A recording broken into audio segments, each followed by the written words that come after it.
क्या पढ़ा रहे थे हम? साहित्य, विवाह, संस्कार, ये सब चीज पढ़ा रहे थे। हाँ, कितने संस्कार पढ़ाए थे? 16। इधर जल्दी जल्दी बैठ जाओ तुम लोग, लड़की लोग, नहीं तो 16वां संस्कार पढ़ाइए रहे हैं हम अभी। बहू की मोबाइल कौन चला रही है बिचवा में? गजब बहू खई।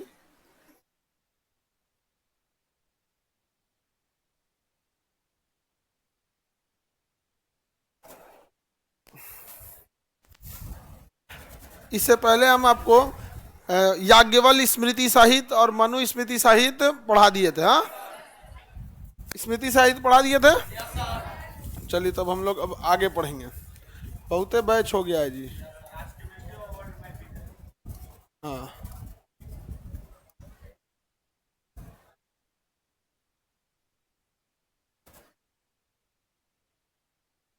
अब हम लोग आगे बढ़ते हैं। संस्कार वगैरह पढ़ा दिए थे।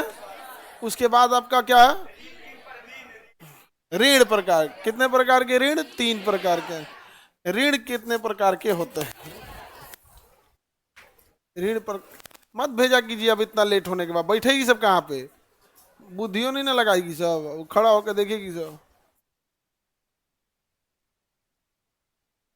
एक हो गया सबसे पहले आपका कौन सा ऋण है बाबू? देव ऋण। देव ऋण के बाद है ऋषि ऋण, और ऋषि ऋण के बाद है पितृ ऋण। कौन सा ऋण? पितृ ऋण। ऋण कितने प्रकार का? 3 प्रकार का। देव ऋण, ऋषि ऋण और पितृ ऋण। देव ऋण क्या होता है? अगर धार्मिक काम करके आप देव ऋण से मुक्त हो सकते हैं। ऋषि ऋण से अगर शिक्षा किसी को दे देंगे, क्या कर देंगे? शिक्षा।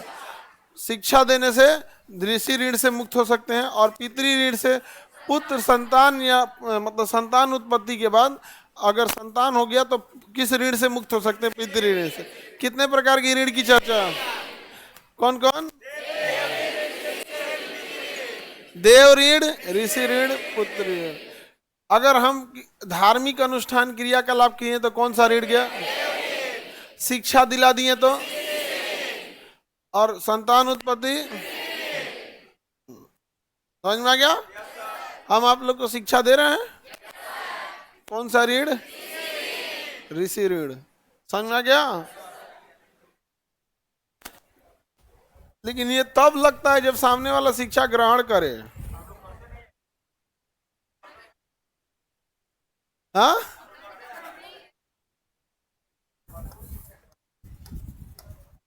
शिक्षा तुम लोग तो खूब ग्रहण कर रहा है। आगे बढ़े। ये सब तो ऐतिहासिक स्रोत ये सब बढ़ा दिए थे। वेद वेदांग ये सब पढ़ा दिए थे। पुराण उपनिषद साहित्य, साहित्य तक पढ़ा दिए थे ना। ऋण कितने प्रकार के थे बता दिए थे। ऋण तो पढ़ा दिए, खत्म हो गया ऋण। ऋण के बाद, ऋण के बाद 4 प्रकार के पुरुषार्थ होंगे। कितने प्रकार के पुरुषार्थ थे बताओ? ऋण कितना था? ऋण था 3 प्रकार का। ऐसे ऋण लिखाता है ना। पहला बोलो, देव ऋण और ऋषि। अरे बाप रे, तो सब अजीबे लिखा रहा है। ऋषि भी ऐसे ही लिखाता है, ऋण भी ऐसे ही लिखा है। ऋषि ऋण, पितृ ऋण। कौन सा ऋण बाबू? पितृ ऋण। अब इसके बाद से पुरुषार्थ।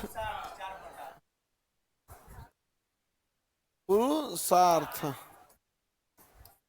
पहला है कौन सा? धर्म। धर्म का अर्थ, धर्म का अर्थ क्या होगा? देखिए, धर्म का अर्थ ये होता है कि जो नियम कानून है उस हिसाब से चलिए। कई बार देखिएगा हम लोग को अगर न्याय करना रहता है, जैसे मान के चलिए आप ही को चुनना हो, माता अच्छी की पिता, दोनों में से कौन ज्यादा सही, तो आप लोग कहिएगा ना कि धर्म संकट में पड़ गए। क्या हो गए? धर्म संकट।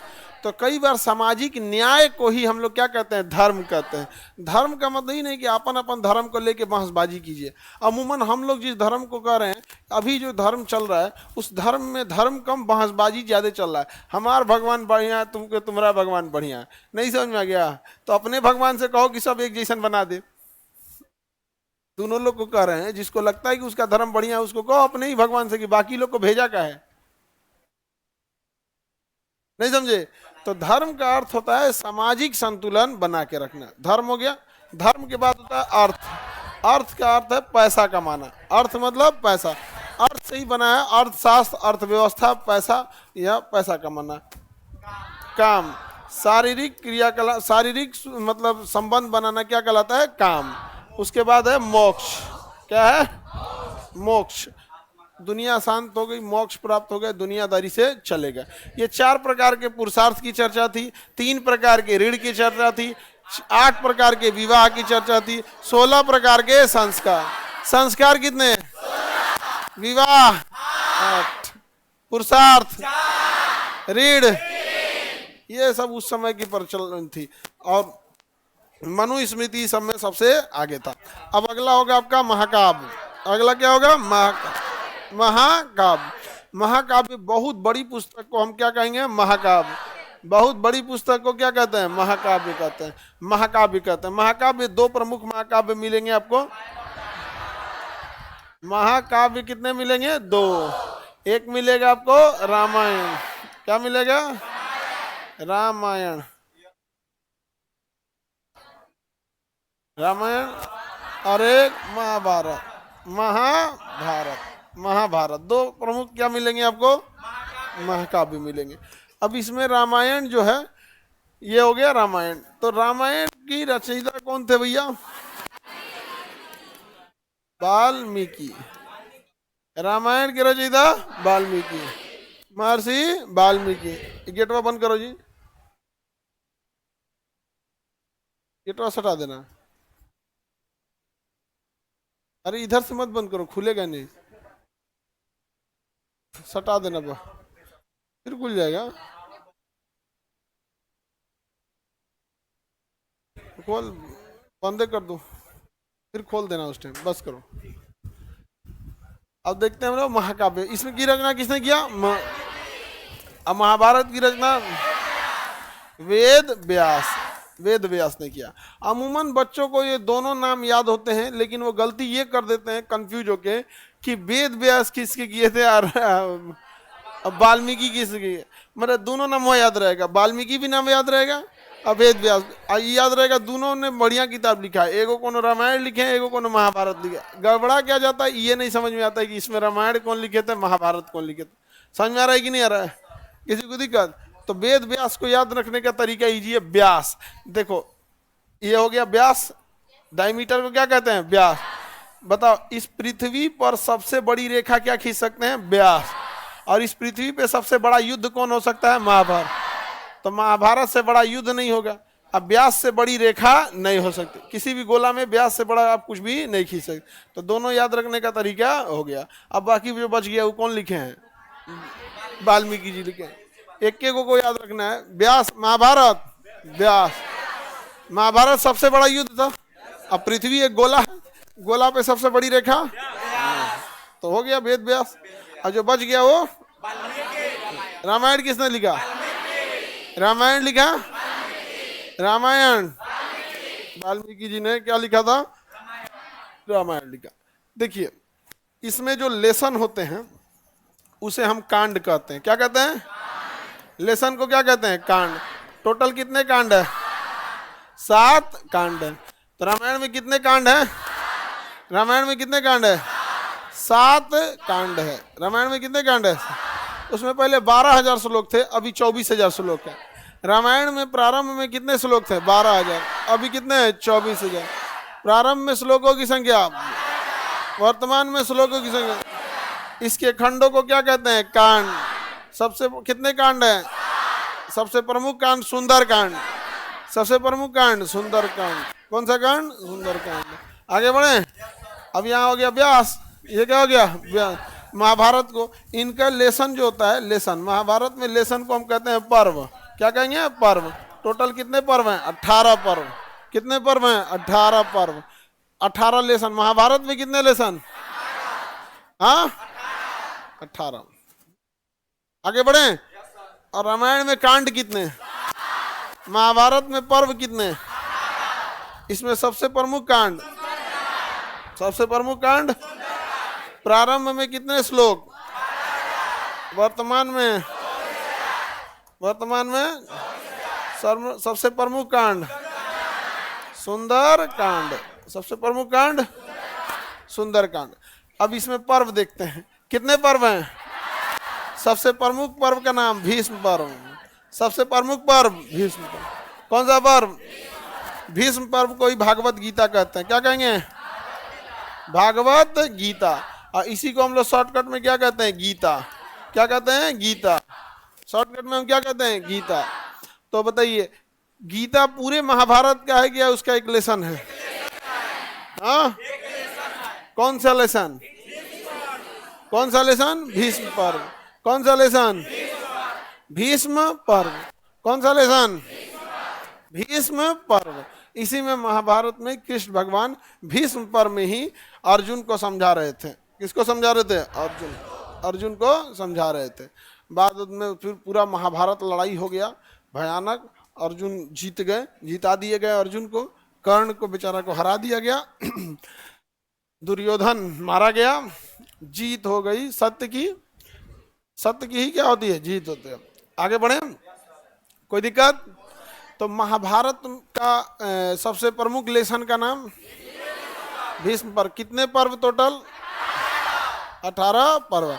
हालांकि महाभारत का पुराना नाम जय संहिता। क्या है? जय मतलब होता है जीतना, संहिता मतलब नियम कानून। तो जीत विजय होने के नियम कानून को ही क्या कहते हैं? जय संहिता। जिसमें 8800 श्लोक थे। कितने थे? वर्तमान में 1 लाख हैं। अभी महाभारत में कितने श्लोक? कितने हो गए हैं? 1 लाख। प्रारंभिक नाम इसका ऑप्शन बी पे लिखा रहेगा। महाभारत का पुराना नाम जय संहिता। महाभारत का पुराना नाम जय संहिता। जय संहिता। अब जब हम लोग मुगल काल पढ़ेंगे तब हम आपको वहां पढ़ाएंगे बदायूनी के नेतृत्व में अकबर ने कई धार्मिक ग्रंथों का फारसी भाषा में अनुवाद कराया था, जिसमें इसका भी कराया गया था रज्मनामा से। क्या नाम रखा गया था? रज्मनामा। रज्मनामा इसका फारसी अनुवादित पुस्तक का नाम है। तो अकबर जो था ना, बड़ी होशियार था। अकबर क्या था? होशियार था। लेकिन औरंगजेब मोट बुद्धि का था। औरंगजेब कैसा था? मोट बुद्धि का होते हैं सर। तो होगा काहे नहीं? खानदानी जब राजा का पद मिल जाएगा बिना कुछ किए, तो मोटे बुद्धि का ना पैदा होगा। जो संघर्ष करके रहता है वो थोड़ा समझदार रहेगा। ये पूरा मोट बुद्धि का था। महाराष्ट्र गया लड़ने के लिए छत्रपति शिवाजी महाराज से, और कुल धन संपत्ति सेना संसाधन सब चौपट करके चलाया। और उसके बाद से मुगल साम्राज्य बर्बाद हो गया। मुगल साम्राज्य क्या हो गया? बर्बाद हो गया। आगे बढ़े तो इसका रज्मनामा नाम से क्या किया गया? फारसी अनुवाद किया गया। आगे बढ़े। भारत में हमको सबसे उटपटांग जानते हो क्या लगता है? तुम कोई भी लड़ाई देखो ना, तो जो उसमें देश की लड़ाई उतना फेमस है नहीं है। वही लड़ाई फेमस है जो मुगलों से लड़ी गई है। नहीं समझे? कलिंग लड़ाई का चर्चा सुनते हो? नहीं सुनते। भारत में वही लड़ाई पता नहीं काहे फेमस हुई है जो मुगलों से लड़ी गई है। अंग्रेज वाला कोनो लड़ाई फेमस नहीं है। जितना शिद्दत से हम लोग आपस में लड़े थे, उतना अंग्रेजों से लड़े रहते कब का जीत जाते। लेकिन अंग्रेजों की तो हम लोग जी हजूरी में लगे थे। जितने बहादुर छत्रपति शिवाजी महाराज थे, अगर वो जीवित रहते ना तो बहुत दुखी होता है जब उन्हीं के साम्राज्य का सिंधिया अंग्रेजों की गुलामी कर रहा था। उन्हीं के खानदान का सिंधिया झांसी की रानी को मदद नहीं किया और अंततः झांसी की रानी को मतलब शहीद होना पड़ा। और सोचिए सिंधिया किसके घर का? छत्रपति शिवाजी महाराज का। अंग्रेजों का साथ दे दिया। कितनी आत्मा को दुख पहुंचती होगी छत्रपति शिवाजी महाराज को। जिस व्यक्ति ने कभी हथियार नहीं डाला, दुनिया इधर से उधर हो गई। छत्रपति शिवाजी महाराज महाराष्ट्र में कभी टस से मस नहीं हुए, तो उनकी आकस्मिक मृत्यु हो गई। बहुत ज्यादा दिन नहीं, मतलब लेकिन वही नहीं है खानदान का आदमी, तो हम लोग गुलाम बनते गए। उसका कई अलग अलग कारण था, समझिए। आगे बढ़े।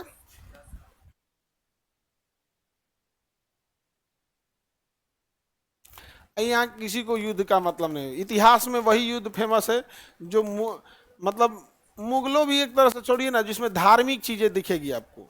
नहीं समझ में आ गया? वही युद्ध आपको इतिहास में ढेर फेमस मिलेगा जो हिंदू मुसलमान में लड़ा गया है। समझ में आ गया? इतिहास में वही ज्यादा चर्चा का विषय रहेगा।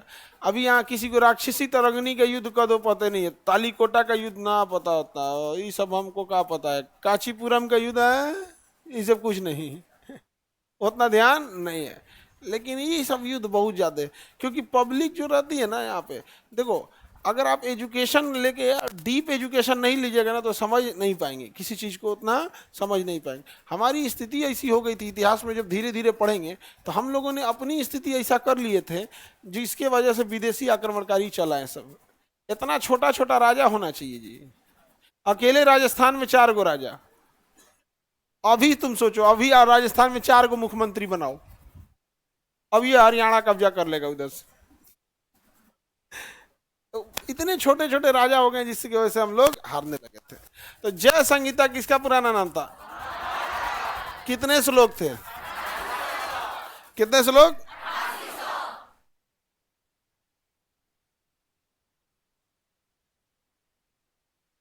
हो गया? किसी को कोई दिक्कत? अगला चैप्टर, अगला क्या है बाबू? वैदिक काल। रेडी हैं आप लोग? पुराण है तो वेदों का वेद और पुराण को वेदों का वेद कहा जाता है। अब हम लोग को क्या पढ़ना है बाबू? वैदिक काल। रेडी हैं? You all are ready?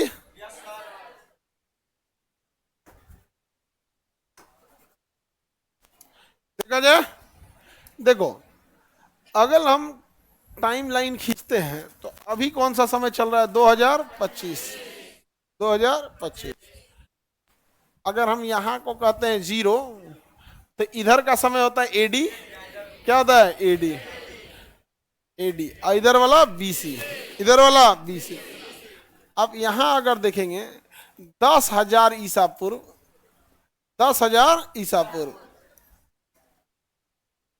पाषाण काल मिलेगा। क्या मिलेगा? पाषाण काल मिलेगा। 2,500 ईसा पूर्व से लेके 1750 ईसा पूर्व तक आपको क्या मिलेगा? कौन सी सभ्यता?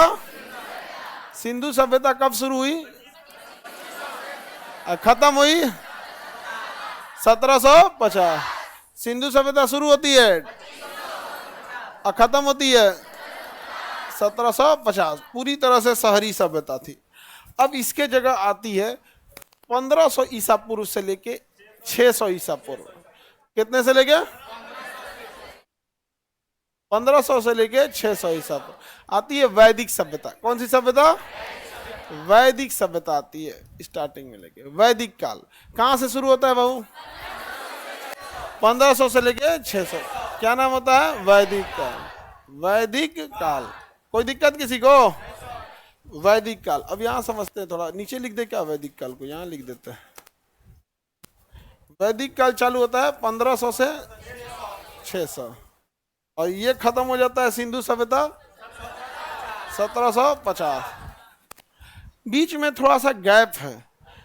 ये गैप कहां से आ गया? तो देखिए, सिंधु सभ्यता एक शहरी सभ्यता थी।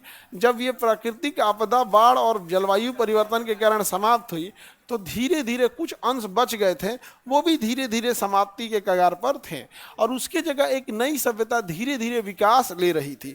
तो एक टाइम लगता है जिसे हम लोग ट्रांजिशन पीरियड कहते हैं। क्या कहेंगे? ट्रांजिशन पीरियड कहेंगे। तो यही ट्रांजिशन पीरियड का जो 250 साल का गैप था बीच में, वो ट्रांजिशन पीरियड कहलाया।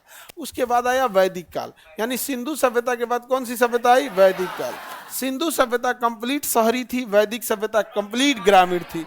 क्या थी? कंप्लीट ग्रामीण था। इसके समय, सिंधु सभ्यता के समय, एक सींग वाला जानवर प्रसिद्ध था। वैदिक काल में गाय प्रसिद्ध थी। वैदिक काल में गाय। तो बताइए बाबू, वैदिक काल कब से कब तक? हाँ, 1500 से लेके 600।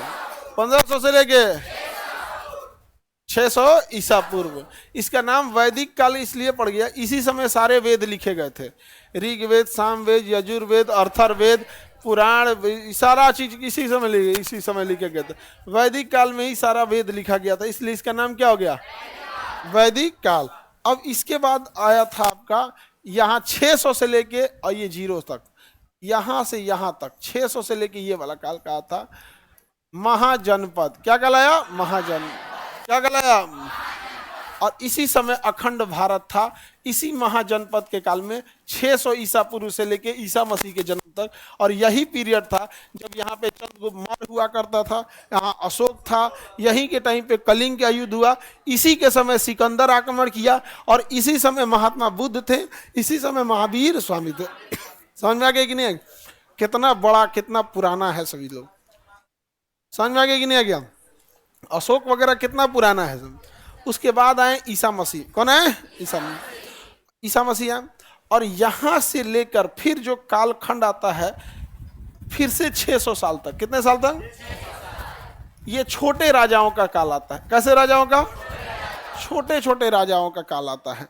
कोई गुजरात का शासक बन जाता है, कोई महाराष्ट्र का शासक बनता है, कोई बंगाल का शासक बनता है, कोई कश्मीर का, कोई उत्तर प्रदेश के कन्नौज का। ये छोटे छोटे शासक आ जाते हैं और इनका शासन रहता है 800 सालों तक। कितने साल तक? 8। ईसा मसीह से लेके 800 साल तक।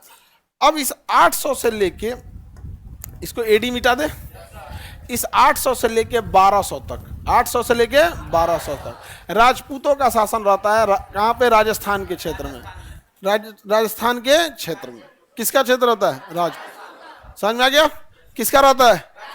राजपूत शासकों का क्षेत्र रहता है। इतने इतिहास पढ़ना है। देखो ना, पाषाण काल तो पढ़ चुके हो, पाषाण नहीं पढ़ लिए हैं?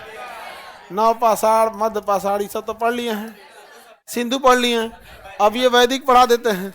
इसमें टाइम लगेगा, इस समय बहुत टाइम लगेंगे सर, क्योंकि राजा वजा आने लगेंगे सब। वो कहे बेटा इसका नाती एक मार के, भाला मार के भाग गया तो ऐसे हुआ। बड़ी बड़ी इधर कहानी है। रानी की चिंता है तुरा। तो देखो ध्यान से, ये काल क्या कहलाएगा? छोटे राजाओं का। और यहाँ पे राजपूत। हाँ, उसके बाद यहां आ जाते हैं सब दिल्ली सल्तनत के राजा। कौन आते हैं? कौन आते हैं? दिल्ली सल्तनत। दिल्ली सल्तनत, दिल्ली सल्तनत वाले आते हैं 1500 तक। कितने तक? 300 साल तक शासन किसका रहता है? दिल्ली सल्तनत का। 300 साल तक शासन दिल्ली सल्तनत वालों का रहता है, जिसमें कुतुबुद्दीन ऐबक से लेके मोहम्मद इल्तुतमिश, रजिया सुल्तान, अलाउद्दीन खिलजी, गयासुद्दीन तुगलक, उसकी मोहम्मद बिन तुगलक, फिरोज शाह तुगलक, ये सब आते हैं। लास्ट में आता है इब्राहिम लोदी। इब्राहिम लोदी मारा जाता है। फिर 1500 से लेके 1857 तक मुगल रहते हैं। कौन रहते हैं? मुगल। कौन रहते हैं? मुगल। 18वीं सदी तक मुगल। अब फिर उसके बाद आ जाते हैं अंग्रेज। कौन आते हैं? अंग्रेज। 1947 तक रहते हैं अंग्रेज। और उसके बाद आते हैं सर नेता। कौन आता है सर? नेता। ये अलग दुनिया में रहता है। समझ में आ गया कि नहीं? अभी तक कौन रहेगा सर? नेता रहेगा सर। समझ में आ गया कि नहीं आ गया? और हम चाहे जितना भी किसी को बोल दे नेता, सबको नेता वैसे ही रहेगा जैसा समाज होता है। समझ में आ गया कि नहीं? जिस टाइप के समाज के लोग, मेजॉरिटी जिस टाइप के समाज है, उसी टाइप का नेता आएगा। हाँ, समाज ही चुना रहता है। ऐसा नहीं है कि कोई करप्ट नेता है तो उसके क्षेत्र के सारे लोग करप्ट हैं। नहीं, उस मानसिकता को पसंद करने वाले मेजॉरिटी वहीं के लोग हैं। मेंटेलिटी वैसे ही है। बिहार के लोगों को कैसा नेता चाहिए? ये कहीं गरिया के आए, कहीं मार कर दे तो नेता FIR में से नाम हटा दे, बाकी इनको कुछ नहीं चाहिए। कहीं नहीं, कहीं सरकारी जमीन कब्जियाना है तो नेताजी मदद कर दे, नहीं समझे? और कुछ नहीं चाहिए यहाँ पे। ब्याह श्राद्ध पड़ल रहे तो एक दिन आके फोटो खिंचवा ले, बहसबाजी करे, तोरा कौन चीज? हाँ, और कौन चीज? कैसा बिहार में कैसा नेता चाहिए पता है? मोटरसाइकिल पकड़ा गया तो मंत्री को फोन कर दे, मंत्री जी मोटरसाइकिल पकड़ा गया है, तो फोन दो, फोन दो, यार छोड़ देना जी अपना आदमी, बस ऐसी मेंटेलिटी चाहिए। अंदर हम लोग को गरियाता है सब। काहे हम लोग को इतना गरियाते फिरता है? यही सब की वजह से। अपने यहाँ के नेताओं इतना फुर्सतिया रहता है जिसका कोई हद, क्योंकि उनकी तो इतनी मेंटेलिटी है नहीं जो बड़ा काम कर सके। ना कोई टाउनशिप बसा सकते हैं, ना नोएडा जैसा शहर बसा सकते हैं, ना कोई आईटी पार्क बना सकते हैं। इनसे औकात के बाहर की चीजें हुई, तो यही सब करबे करेगा सर। एफआईआर हो गया हो, छोड़ दो हो, गाड़ी पकड़ा गया है, छोड़ दो हो, नहीं समझे? तो अभी हम लोग को तो इधर जाना नहीं है। तो यहाँ पे मुगल, सॉरी दिल्ली सल्तनत, दिल्ली सल्तनत का मुगल, मुगल के बाद अंग्रेज। अभी हम लोग कहाँ हैं? वैदिक। कहाँ है? वैदिक काल। इसका नाम वैदिक काल क्यों पड़ा? हाँ, इसी समय क्या लिखा गया था? वेद। तो हम चलें वैदिक काल पढ़ें? चलिए पढ़ते हैं हम लोग वैदिक काल। कौन सा काल? वैदिक काल। कब से कब तक था? 1500 ईसा पूर्व से लेके 600 ईसा पूर्व। क्या था? वैदिक काल। वैदिक काल को हम लोग दो भागों में बांटे हैं। पुरानका वैदिक को कहते हैं ऋग वैदिक। क्या कहेंगे? ऋग वैदिक। और जो बाद वाला वैदिक था उसे क्या चीज? उत्तर वैदिक काल। इतना तो पता है, उत्तर वैदिक खत्म हो जाएगा 600 ईसा पूर्व, क्योंकि शुरू होगा ये वाला 1500। तो ये शुरू होता है 1500 ईसा पूर्व से 1000 ईसा पूर्व। 1500 से लेके 1000 ईसा पूर्व, ये एकदम पुराना समय था। और 1000 से लेके 600 ईसा पूर्व तक जाता है उत्तर वैदिक काल। उत्तर वैदिक काल। तो अब हम देखते हैं, दोनों में कोई विशेषता नहीं, एक नया एक पुराना है। मेन अंतर क्या आता है समझे? ऋग वैदिक काल में ही सारे 3 वेद लिखे गए थे, ऋग्वेद, यजुर्वेद, सामवेद। जबकि अथर्ववेद कब लिखा गया था? उत्तर वैदिक काल। किस काल में? उत्तर वैदिक काल में। ऋग वैदिक काल ज्यादा पुराना था, उत्तर वैदिक काल थोड़ा बाद में आया था। अब यहाँ वैदिक काल में क्या रचना की गई थी? वेद को। किसकी रचना किया गया? वेद। किसकी रचना? अब इसको रचना करने के लिए अब वैदिक काल में वेद रखा गया। वैदिक काल को बसाया था आर्य लोगों ने। किसने बसाया था? किस लोगों ने?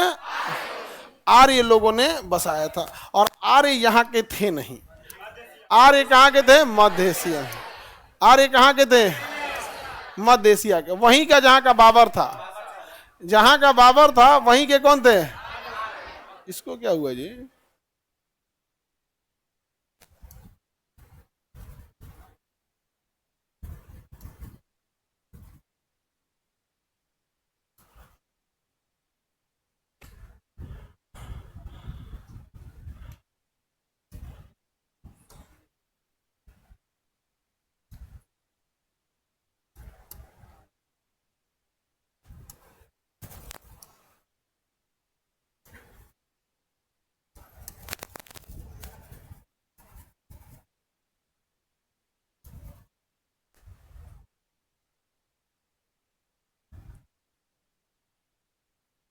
इसमें तो दिख ही नहीं रहा है।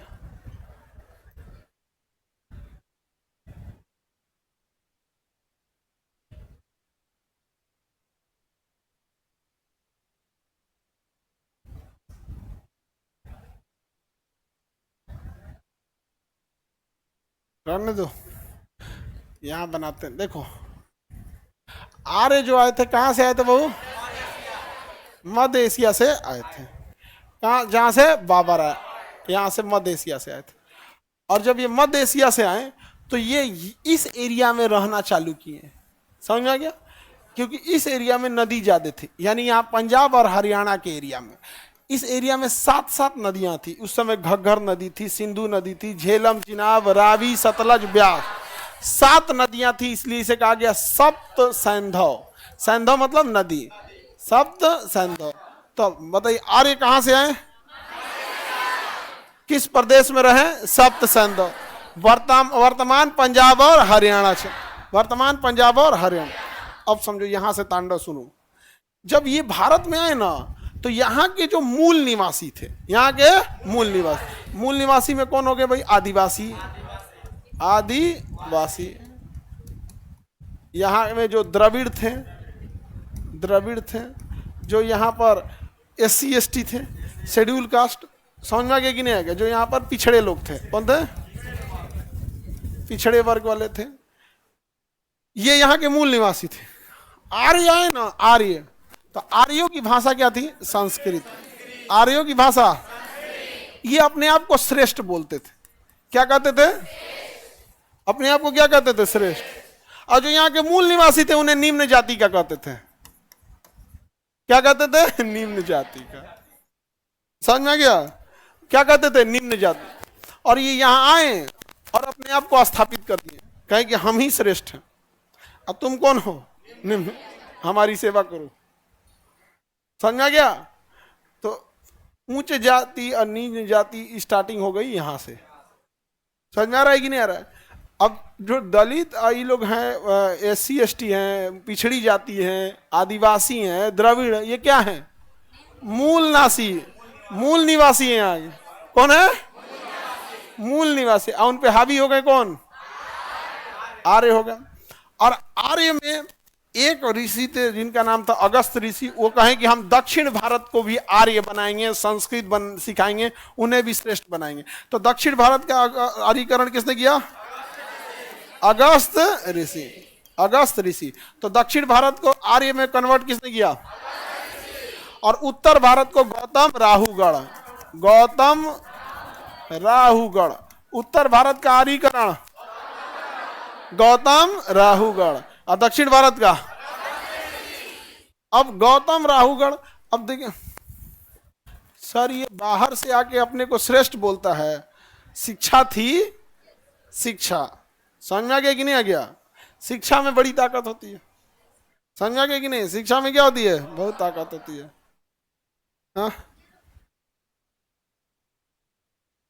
हाँ, यही तो आए सब। अभी धीरे धीरे देखिए, अभी आएंगे सब। अभी ये अगस्त ऋषि नीचे जाएंगे और गौतम राहुगढ़ ऊपर आएंगे। धीरे धीरे सबको संस्कृत बताएंगे सब। फिर ये बताएंगे कि सबसे प्रमुख जीव गाय है, जबकि भारत में सबसे प्रमुख एक सींग वाला जानवर, एक सींग वाला जानवर सिंधु सभ्यता में। बट ये लोग क्या कहेंगे कि सबसे प्रमुख गाय है। और अगर गाय की हत्या करेंगे तो गाय को आपको फांसी की सजा हो जाएगी। और अगर किसी की गाय गायब हो जाती है तो ये बताएंगे कि राजा का काम है कि गाय को खोजें। और अगर किसी ने गाय चुरा लिया है, नहीं दे रहा है, तो उसके लिए राजा युद्ध लड़े। राजा क्या करे? युद्ध लड़े। समझ में आ गया कि नहीं आ गया? तो ये कौन बताएंगे? वैदिक काल वाले। कौन आएंगे? वैदिक काल। और कौन आया था? आर्य। कहाँ से आया था? जहाँ से बाबर आया था ना, एग्जैक्ट वहीं से आया था। बाबर जहां से नादिर शाह लुटेरा आया था ना लूटने, धन दौलत लूट के गया था, यहीं से आए थे। बट वो लूट के चल गया, ये लोग यहीं रहे, तो यहाँ आके बस गए ये लोग। अब यहाँ पर गौतम राहुगढ़ आर्यीकरण कर रहे थे, तो सबको ये बता रहे थे उत्तर प्रदेश का आर्यीकरण कर दिया था। आर्यीकरण मैंने श्रेष्ठ बना दिया था। जो सीख गया इनकी भाषा, जो इनके हिसाब से हो गया, वो क्या हो गया? श्रेष्ठ। और जो मूल निवासी नहीं सीख पाए, निम्न जाति का, निम्न जाति क्या किया? निम्न जाति। तुम सेवा करो। क्या करो? सेवा। सेवा करो। जय हिंद सर। नहीं समझ में गया? सेवा कराने लगा, गोड़ हाथ दबाने लगा। समझ में गया कि नहीं आ गया? अब यहाँ पर गौतम राहुगढ़ बिहार में बढ़े, सिवान छपरा पार कर लिए, यहाँ पटना के पास सोनपुर में पूजा पाठ किए और अग्नि जलाए एक ठो गौतम राहुगढ़। और फिर वो चल दिए पटना की ओर कि इसका आर्यीकरण किया जाएगा। और जैसे वो सोनपुर से आगे बढ़े, नदिया में उतरे, गंडक नदी हिले ना, डिसबैलेंस हुए, उनका अग्नि टेढ़ मेढ़ हुआ, पलट गया, वहां अग्नि बुझ गया। अग्नि बुझ गया। तो भैया इसमें हम पटना वालों को क्या खराबी है? आपको अच्छा से तैरने नहीं आ रहा था या नाव ठीक से नहीं बनाए थे तो बमक गए, बमक गए, तुरंत घुसिया गए और श्राप दे दिए कि ये अछूतों की भूमि है। हम लोग को, पटना वालों को क्या बोल दिया? अछूतों की भूमि। ये भाई आपका अग्नि गिर गया है, आपका नाव पलट गया है, आपका कुछ दह जाए, तो इसमें हम लोग क्या करें भाई? हम लोग को काहे बोल दिया कि अछूतों की भूमि है? तो पाटलिपुत्र कैसी भूमि है? अछूतों की भूमि है। यही कारण है कि यहाँ से गंगा जल भी जाती है तो कोई गंगा जल को ले नहीं जाता है। आप यहाँ से गंगा जल ले जाके शिवलिंग पर ले जाके बाबा धाम या हरिद्वार ले जाके नहीं चढ़ा सकते हैं, क्योंकि हम लोग कैसी भूमि में रहते हैं? अछूतों की भूमि पे लगते हैं। इवन की गंगा नदी में जब मेला लगता है सिमरिया घाट पे, तो वही मेला लगता है जहां जैसे पटना जिला समाप्त होता है मोकामा के पास, और जैसे पटना जिला समाप्त होगा तुरंत वहां पे आएगा बेगूसराय का सिमरिया घाट। कौन आएगा? सिमरिया। वहीं पे मेला लगेगा, इधर नहीं लगेगा। मतलब घाट भी डिसाइड है, पटना जिला हुआ मेला नहीं लगे हुआ, वहां शौचालय उचालय बना देते। ओ भाई साहब, ये कोई बात है? किसी का घोइली ढह गया, किसी का हड़िया फूट गया, तो फिर हम लोग अछूतों की भूमि हो गए। उनका को हम लोग को शराब दे के चल गए। समझ आया कि नहीं आएगा? तो यही कारण था कि जब अशोक आया ना, अशोक इसके बाद आया उत्तर वैदिक काल के बाद कौन है? अशोक। कहा कि हम अछूतों की भूमि है। कौन बोल रहा है हमको? साफ कर दिया पूरा का अखंड भारत। क्या बनाया? अखंड भारत। अखंड भारत की राजधानी है पटना। समझ में गया? आर्य कहा? आर्य भारत के मूल निवासी थे। मत। और भारत के मूल निवासी जो SC ST OBC द्रविड़ आदिवासी जो निम्न जाति है, वो भारत के क्या है? मूल निवासी। इनकी संख्या ज्यादा है, इसलिए इन्हें कहा जाता है बहुजन। बहु मतलब ज्यादा, बहुतायत मतलब बहुजन। तो बहुत ज्यादा संख्या इनकी थी, तो इन्हें कहा जाता है बहुजन। क्या कहते हैं? बहुजन। तो पिछड़े वर्ग को क्या कहते हैं? बहुजन। इन्हीं को कहते हैं मूल निवासी। क्या कहते हैं? मूल निवासी। समझ में आ गया कि नहीं? क्या एक मेरा मित्र था, वो SC ST, तो स्टूडेंट लाइफ में बाकी सब पता नहीं कि उसको चिढ़ाते थे सब कि तुमको तो आरक्षण मिलता है, आरक्षण मिलता है। तो उसको हम एक दिन वैदिक काल पढ़ाएं। हम बहुत, जब हम लोग इंटर में थे तब का वैदिक काल हम क्या पढ़ाएं, बताया गया उसको, बताया कि देख ऐसे ऐसे था। तू क्या कहता है पता है? हमको आरक्षण इसलिए मिलता है क्योंकि हम मूल निवासी हैं। आरक्षण क्यों मिलता है? अब अपना अपना लॉजिक है। अगर आप उसको कोई नीचा दिखाओगे तो कोई ना कोई तो रास्ता निकालेगा। आप नीचा दिखाना छोड़ दो, शांति से जी लेगा। नहीं समझे? अगर आप किसी को आरक्षण दिखा के और उसे नीचा दिखाने का प्रयास करिएगा तो वो व्यक्ति क्या बोलेगा? आरक्षण आपको क्यों मिल रहा है? जिनको मिल रहा है क्योंकि मूल निवासी है। कौन सा है? अगर आप नीचा दिखाने का प्रयास करेंगे तो बदले में क्या मिलेगा? वही चीज। और जो भी पिछड़े वर्ग के लोग हैं, उन लोग को सोचना चाहिए कि जितना ज्यादा जल्दी से जल्दी वो कामयाब होकर फाइनेंशियल स्टेटस पकड़ो। दुइये को जात होती है अमीर और गरीब की। समझ में आएगी कि नहीं आएगा? फाइनेंशियल स्टेटस को सुधार दो, आगे बढ़े। हाँ? द्रविड़ साउथ इंडिया वाले, द्रविड़ कहाँ थे? South India. सर तब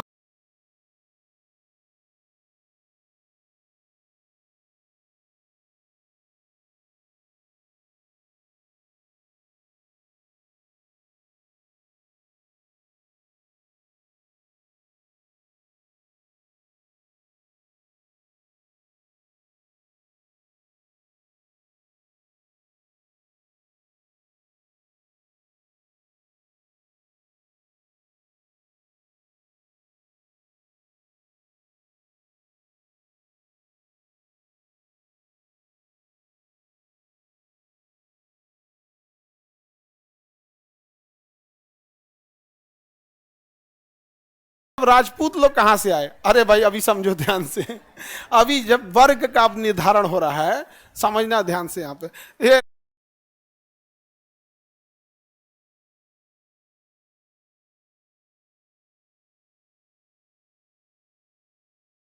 राजपूत लोग घुसी आ गया। नहीं बाबू, अभी समझते, अभी तो स्टार्टिंग हो रही है। अभी तो सिंधु सभ्यता खत्म हुआ है। अभी क्या खत्म हुआ है? सिंधु सभ्यता। अभी तो हम लोग जस्ट सिंधु सभ्यता खत्म करके यहाँ आ रहे हैं। ये काल कौन सा है? 800 से लेके 1200 साल तक राजपूत काल। कौन सा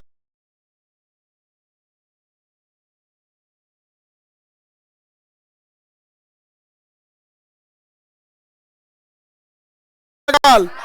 राजपूत काल। समझ में आ रहा है कि नहीं आ रहा है? अब देखते हैं आगे। रेडी हैं? वैदिक काल समझ में आ रहा है कि नहीं आ रहा? अब ये वैदिक काल वाले आए और इन लोगों ने यहां तक तो समझ में आ गया, वेदों वगैरह की रचना किया। इनका सबसे पसंदीदा जीव कौन था? गाय। क्या था? गाय। अर्थव्यवस्था के मुख्य था कृषि और पशुपालन।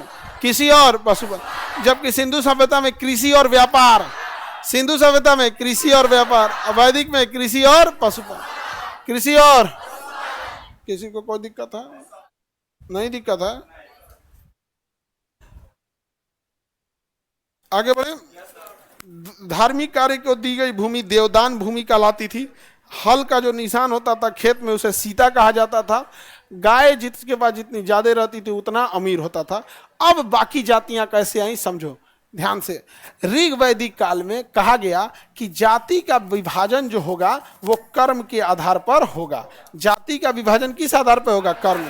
अब यहां ध्यान से समझना चालू करो, यहां से स्टार्ट हो गए लोग, ब्राह्मण तो व्यापारी तो राजपूत, तो ये कहा गया कि जो शिक्षा देगा वो ब्राह्मण, जो रक्षा करेगा राज क्षत्रिय, और जो व्यापार करेगा वैश्य, जो नौकरी करेगा वो शूद्र।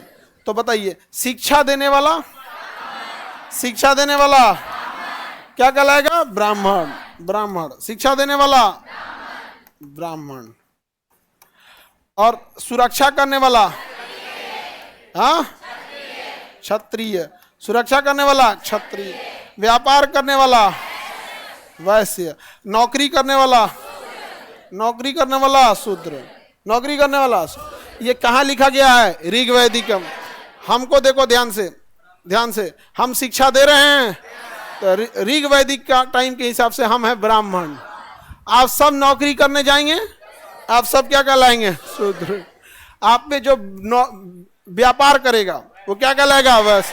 मान के चले किसी का जॉब नहीं हुआ, अपना दुकान खोला, बिजनेस किया, तो क्या हो गया? वैश्य। आप में से कोई पुलिस में हो गया तो क्षत्रिय, कोई सेना में चला गया और अग्निवीर बन गया।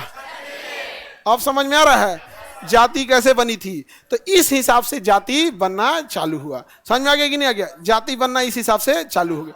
अब देखो, शिक्षा कौन देगा? जो पढ़ा लिखा है वही ब्राह्मण। आज न जाति है, उस समय जाति होती ही नहीं था। जो पढ़ा लिखा है वो क्या था? शिक्षा देता था, तो क्या कहलाता था? ब्राह्मण। ऋग वैदिक काल में जितने किताब मिले हैं उसमें ऐसा भी मिला है कि एक के घर में 5 गो जाति है। एक के घर में कै गो जाता है? हाँ, 5 गो है। समझ में आ गया कि नहीं? उसी में एक कवि लिखता है कि मैं कवि ब्राह्मण, मैं कवि ब्राह्मण। कवि एक तरह का शिक्षा है, तो क्या गया? ब्राह्मण। मेरे पिता वैश्य, मतलब बिजनेस होगा, दुकान होगा, और मेरी माता दूसरों के घर में काम करती, अतः शूद्र। यानी एक के घर में कई गो जात हो गया। समझ में आ गया कि नहीं आ गया? तो इस तरह से बटा। अब काम बढ़ते गया, जैसे व्यापार बढ़ते गया तो वैसे लोग भी बढ़ते चले गए। अब जैसे किसी का लकड़ी का काम आ गया इस सब में, तो बढ़ई जाति बना दिया लोग। किसी का लोहे का बिजनेस हुआ, लोहार बना दिया। किसी का खाने पीने का हुआ, हलवाई बना दिया। अब धीरे धीरे बना दिया। लेकिन एक के घर में कोई क्षत्रिय होता था, कोई ब्राह्मण होता था, और कोई हलवाई हो जाता था। क्योंकि अगर बिजनेस है, क्योंकि पहले एक ही नाम हो गया, बिजनेस वैसे हो गया, लेकिन अब इसको भी बांटेंगे कि नहीं बांटेंगे? क्योंकि फर्दर बिजनेस के हिसाब से बांटते जाएंगे। यहां तक सब कुछ ठीक चल रहा था, किसी को कोई दिक्कत नहीं था। दिक्कत कब से आने लगा? उत्तर वैदिक काल में। उत्तर वैदिक काल में क्या कहा पता है? जो ब्राह्मण है ब्राह्मण रहेगा, उसका बेटा भी ब्राह्मण रहेगा। जो क्षत्रिय है उसका बेटा भी क्षत्रिय रहेगा। जो बिजनेस कर रहा है वैसे उसका बेटा भी वैसे बिजनेस से रहेगा। तो ऋग वैदिक काल में जाति का निर्धारण जहां कर्म के आधार पर होता था, उत्तर वैदिक काल में वही वंश के आधार पर हो गया। मान के चलिए कोई बिजनेस कर रहा होगा, उसका बेटा मास्टर बन गया, तो क्या हो गया? ब्राह्मण। अब तब तक कौन सा काल आ गया? उत्तर वैदिक। अब उस ब्राह्मण का बेटा भी ब्राह्मण, जबकि उधर स्टार्ट कहां से हो गया? वैसे। क्या पता कोई नौकरी कर रहा हो, क्या कर रहा हो? नौकरी कर रहा। तो इस आधार पर ऋग वैदिक में उसे क्या कहा गया? और अगर उसका बेटा मान के चलिए टीचर बन गया, तो बेटा क्या हो गया? ब्राह्मण। और तब तक इधर हो गया वंशानुगत। तब तक क्या हो गया? वंशानुगत। क्या हो गया? वंशानुगत। अब मान के चलिए कोई ऋग वैदिक काल में शिक्षा देने का काम कर रहा था, तो क्या हो गया? ब्राह्मण। और उसका बेटा नौकरी करने चल गया, तो क्या हो गया? शूद्र। और तब तक वंशानुगत हो गया। तो क्या पता जो जिसको आप शूद्र समझ रहे हैं उस समय वो शिक्षा दे रहा होगा। पूर्वज देर पीछे जाएंगे तब। समझ में आ गया कि नहीं आ गया? एक आदमी हमसे पूछ रहा था, खान सर आपके पूर्वज क्या थे? हम कहे आदि मानो। भाई हमारे पूर्वज क्या थे? आदि मानो। हम यहाँ 2025 में रह रहे हैं, हमारा पूर्वज यहाँ था पाषाण काल में। तो कहा नहीं, इतना पीछे नहीं जाना है। इतना पीछे नहीं जाना है। कहाँ तक जाना है? हम के भाई बताएगा तब तो। हमरा क्या पता, किसी को आदमी को 4 से 5 गो पीछे के दादा परदादा का नाम याद रहता है, नहीं समझे? ओके बाद पूर्वज। आप लोग के पूर्वज कौन थे? आदिमान। अरे यहीं से ना चालू किए थे हम लोग। पाषाण काल से उसके बाद इसमें आए होंगे। अब हमारे पूर्वज वैदिक काल में भी रहे होंगे, क्योंकि सबके वहीं से ना कहीं से एंसेस्टर होंगे। अब वैदिक काल में अब वो डिपेंड करता है कि ऋग वैदिक काल में उनका अलग अलग होगा। समझ आ गया कि नहीं आ गया? कोई दिक्कत? हाँ, अब देखो ये सब अपन अपन जाति की उत्पत्ति पूछ रहा है, तो हमरा से कुछ पूछता है।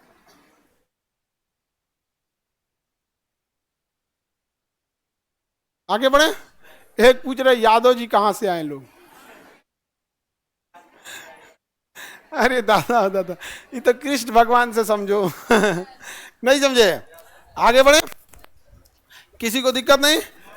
तो ऋग वैदिक काल में जाति का निर्धारण कर्म, और उत्तर वैदिक काल में वंश के आधार पर।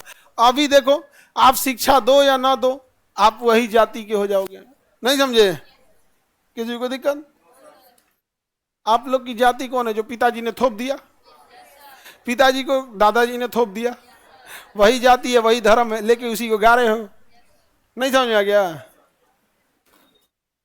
दूसरा तो ना पढ़े हो ना कुछ, इसलिए ज्यादा धार्मिक उर्मिक चीज में नहीं रहना चाहिए। समझ आ गया?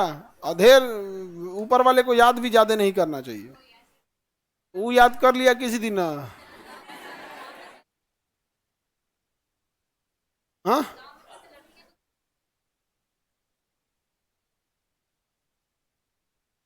अच्छा एगो तो और जाति देखो कैसे, मान के चले लड़की का कोई जाति है और जिससे ब्याह करेगी उसी जाति की हो जाएगी। यानी ये वर्सटाइल है, परमानेंट मोहर ठप्पा नहीं लगा है। नहीं समझे? वर्सटाइल है मतलब चेंज हो सकता है। तो जाति उति पे ज्यादा घमंड नहीं करना चाहिए। समझ आ गया? ये आपके पिताजी ने आपको इसे, जाति पुरुषों पे लागू है, महिलाओं पे नहीं। महिलाओं पे लागू नहीं है, अलग टाइप का हो जाता है। यहाँ पे कोई भी चीज चेंज हो जाती है जाति के आधार पर। आगे बढ़ जाए। आधार कार्ड भी तुम लोग का बदलाता होगा? हाँ, बदलेबे करेगा उसका एड्रेस वापस। लेकिन गजब ये सब का भी जिंदगी है। हाँ, दूसरी जगह वोटो दू जगह दिलाता था। हाँ, लेकिन ये लोग का भी मानसिकता उसी टाइप के हो गया कि हमको दूसरे घर जाना है। हम लोग को कोनो लेके चल जाए, मार कर लेगा आदमी, ना रहो नहीं हो पाएगा हम लोग से। बहुत आप लोग पता नहीं कैसे रह जाती है लोग। और बाकी खराब पुरुषों में ये लगता है कि कोई मेंटेलिटी भी बेचारी सबका नहीं समझता है। नहीं समझे? उनकी मेंटेलिटी समझना चाहिए। और लड़की सब में भी सबसे बड़ी खराबी इसकी औद बदा के हुए कमवा करेगी जो किसी भी पुरुष को ठीक ना लगा। गुस्सियाना किसी पुरुष को ठीक नहीं लगता है, उसको मुंह फुलाना कभी ठीक नहीं लगता है। समझे? उसको कपार पे 5 लाठी मार दो, उसको कोई शिकायत नहीं है। कपार फाड़ दो, 4 टाका लग जाएगा, गुस्सियाओ नहीं, को गलती से लग गया चलो टाका लगवा, वो कोई शिकायत नहीं। लेकिन मुंह फुला लोगे लोग ना, वो केवल मुंह से कहता है। ये पुरुषों का जो बनावट है उसी टाइप का है, अंदर से उसका खून खौला रहता है। बस ऊपरे मन से कहता है क्या कोई दिक्कत है? आप मुंह फुले, मन कहता 2 गोली निकाल के मार दे, तरतरा दे दम। और मने मन खूब बोलेगा AK-47 लेकर तरतरा दे। आप क्या कोई दिक्कत है? मने मन के बुझाता उजाता है ये नहीं है सबको। लड़का लोग बताओ हम गलत बोल रहे हैं? हाँ, बुझेबे नहीं करता ये सबको। हाँ, तो वैदिक ऋग वैदिक समझ में आ गया कि नहीं आ गया? आगे बढ़े। चलिए अब आगे का क्लास कल समझाते हैं। खोलो उसको। हाँ चलिए, अच्छा कल इसमें क्लास 9 के क्या होगा? टेस्ट। कल क्लास 9 के कल क्या है? टेस्ट। जय हिंद। जय जय जय हिंद। जय हिंद।